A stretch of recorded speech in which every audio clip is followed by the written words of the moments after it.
An Abil Walid Ibadah ibni Samad radhiyallahu anhu qala bay'ana Rasulullah sallallahu alaihi wasallam ala sam'i wa ta'ah fil usri wal yusri wal mansyati wal makrah wa ala athratin alaina wa ala an la nunazi'al amra ahlahu illa an taraw kufran bawahan indakum minallahi ta'ala fihi burhan wa ala an naqula bil haqq aynama kunna la nakhafa fillahi lawmata la'im. Maksudnya dari Abi Walid Ubadah bin Samad radhiyallahu anhu bahawa dia bercerita, kami berbaiat kepada Rasulullah sallallahu alaihi wasallam untuk sentiasa mendengar dan mentaati pemimpin kaum muslimin, baik dan keadaan sulit, lapang, semangat maupun dalam keadaan yang tidak menyenangkan. Serta ketika hak-hak kami dizalimi, kami juga berbaiat untuk tidak menentang perintah dari yang berhak mengeluarkannya, kecuali jika kalian melihat pelanggaran, kekufuran yang nyata pada kalian, ada bukti-bukti dari Allah menyangkut hal tersebut. Dan kami berbaiat untuk selalu berkata benar di mana saja kami berada, tanpa merasa takut terhadap cemohan orang-orang yang mencela dalam menjunjung tinggi agama Allah Subhanahu wa taala. Seterusnya, darjat hadis dan makna perkataan. Hadis ini telah diiktiraf sahih sebab muttafaqun alaih, yang bermaksud hadis yang diriwayatkan dari Bukhari dan Muslim. Makna perkataan yang pertama, bai'na, iaitu kami berbaiat, yang dimaksudkan adalah kami berjanji. Yang kedua ialah ala sam'i wa ta'ah, yang bermaksud untuk sentiasa mendengar dan mentaati, yakni taat kepada ulil amri, iaitu pemimpin kaum muslimin. Maksud umum hadis adalah taat dan patuh kepada pemimpin. Firman Allah Subhanahu wa taala, يا أيها الذين آمنوا أطيعوا الله وأطيعوا الرسول وأولي الأمر منكم, yang bermaksud, wahai orang-orang yang beriman, taatilah Allah dan taatilah Rasul dan para pemimpin di kalangan kamu. Surah An-Nisa ayat 59. Berdasarkan ayat di atas, seruan ketaatan kepada pemimpin adalah selepas ketaatan kepada Allah dan Rasulnya. Ia bermakna ketaatan ini sangat penting untuk menjamin kesejahteraan hidup masyarakat dan negara agar menjadi baldatan thayyiban wa rabbun ghafur, iaitu negara yang baik dan mendapat keampunan Allah Subhanahu wa taala. Seterusnya, kefahaman hadis ada 5. Yang pertama, berbaiat kepada pemimpin yang agung tidak boleh dilakukan kecuali dengan mentaati Allah Subhanahu wa taala. Yang kedua, mentaati pemimpin kaum muslimin dalam kebaikan itu hukumnya wajib, walaupun dalam keadaan terpaksa, susah maupun sedang lapang, dan walaupun bertentangan dengan keinginan hawa nafsu. Yang ketiga, nilai ketaatan terhadap apa-apa yang dikemukakan di sini terletak pada penyatuan kalimat ilahi dan penyingkiran perselisihan dalam kalangan kaum muslimin. Yang keempat, haram memberontak terhadap para pemimpin kaum muslimin, iaitu pemerintah, dan memerangi mereka walaupun mereka terlibat dalam kefasikan, sebab memberontak terhadap mereka hanya akan mengakibatkan kerosakan yang lebih teruk dari kefasikan tersebut. Dan yang terakhir, tidak menentang pemimpin kecuali jika tampak kekufuran yang nyata daripada mereka. Di saat itulah diwajibkan untuk menentangnya demi membela kebenaran. Dan akhir sekali adalah pengajaran daripada hadis. Yang pertama, kita hendaklah taat kepada pemimpin. Dalam hadis ini, para sahabat haruslah taat kepada pemimpinnya, iaitu Nabi Muhammad sallallahu alaihi wasallam, dalam apa jua keadaan ataupun tindakan yang dilakukan olehnya. Yang kedua, kita hendaklah taat kepada perintah Allah. Allah sebut dalam Al-Quran yang bermaksud taatlah kepada Allah, Rasul dan ulil amri.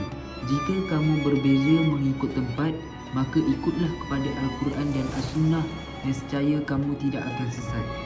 Dan yang ketiga, yang terakhir sekali, kita hendaklah menegakkan agama Allah. Allah berjanji akan sesiapa yang menegakkan agama Islam bahawa dia akan dapat ganjaran, akan tetapi barang siapa yang mungkir janji, sesungguhnya dia akan merugikan diri sendiri.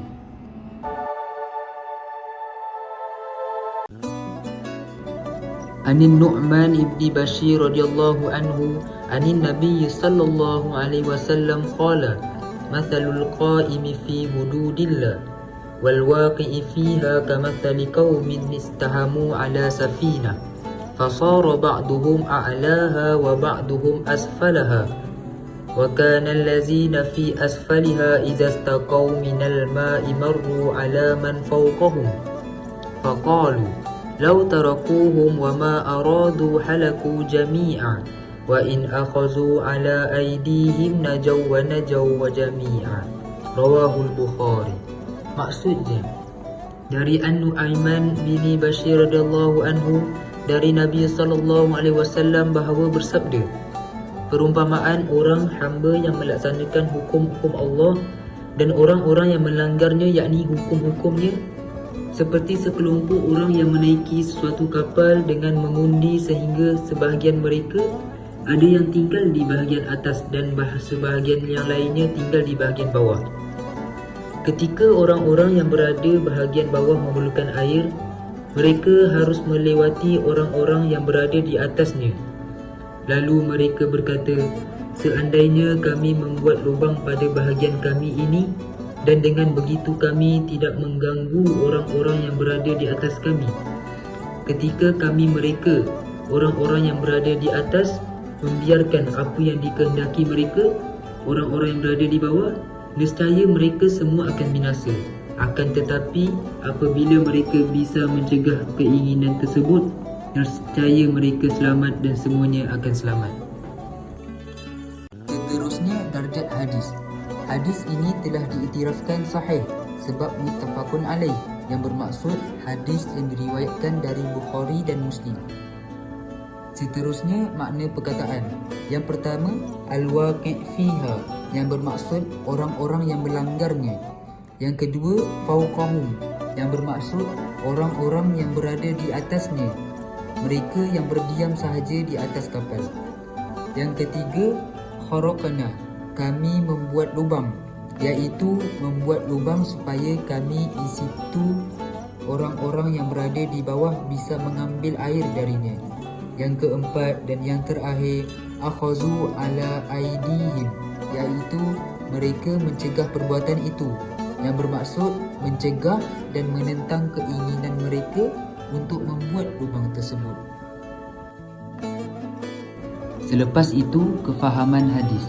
Kita dapat faham hadis ini bahawa setiap kemungkaran yang dibuat oleh seseorang dalam masyarakat adalah satu pelanggaran yang membahayakan, malah mengancam keselamatan diri mereka sendiri. Kebebasan seorang terbatas pada hak-hak serta jaminan kemaslahatan orang yang di sekitarnya. Setiap kali sebahagian orang yang melakukan hal yang membahayakan masyarakat kerana ijtihad yang salah dan baik semata-mata, maka diharuskan mencegah mereka dan memberitahu pelbagai kesan dan akibat yang akan timbul dari perbuatan mereka. Amar ma'ruf nahi munkar adalah benteng kepada masyarakat dari murka dan siksa Allah. Tanggungjawab dalam masyarakat Muslim tidak ditanggung oleh seorang sahaja. Setiap orang adalah pemimpin yang akan bertanggungjawab atas kepimpinan mereka nanti. Akhir sekali, pengajaran hadis. Al-amru bil ma'ruf wan nahi anil munkar, yang bermaksud wajib mengajak ke arah kebaikan dan mencegah kemungkaran. Kita wajib untuk mengamalkan konsep amar ma'ruf nahi munkar yang bermaksud mengajak kepada kebaikan dan mencegah kepada kemungkaran. Mengajak kebaikan dengan mengajak manusia kembali kepada Allah Subhanahu Wa Taala. Manakala amar ma'ruf nahi munkar pula ialah amalan sunnah Nabi Muhammad sallallahu alaihi wasallam yang fardu.